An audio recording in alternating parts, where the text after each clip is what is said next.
કે આ પરિસ્થિતિ કંઈક અંશે ઊભી કરવા માટે આપણે જવાબદાર છીએ. કારણ કે જ્યારે ચીનમાં મદેશીની ચળવળ થઈ અને મદેશી ભારત સરકારને ભારતની સરહદોને અડીને આવેલી વસાહતો છે, એટલે આપણે નેપાળની સરહદ બંધ કરી નેપાળમાં જરૂરિયાતની વસ્તુઓ છે એની પણ તંગી સર્જાઈને એમાં ચીન ઘૂસી ગયું.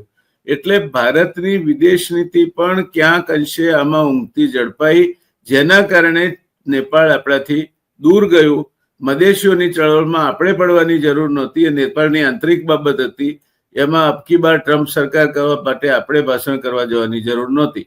આવી જ આપણે ભૂલ માલદીવ્સ સાથે કરી હતી, જે પાછળથી સુધારી છે આપણે. એટલે આપણી વિદેશ નીતિ પણ કાંક પેલા કટી પતંગની માફક ગોત ખાતી રહી છે એવું લાગે છે આપને? સર, મારું આંકલન જરા જુદું છે અને હું બહુ નાનો માણસ છું એટલે મારી રીતે તમને કહીશ કે જયારે કોઈ માણસ માજી નાવ ડૂબોય તો ઉસે કોણ બચાય.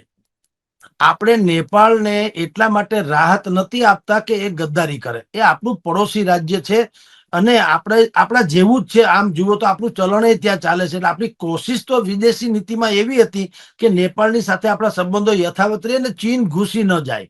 તમે જુઓ, પણ ગદ્દારી કરી ત્યાંના ઓલીએ અથવા તો ચીન આપણા કરતા વધુ પડતું ખતરનાક નીવડ્યું, બેમાંથી એક.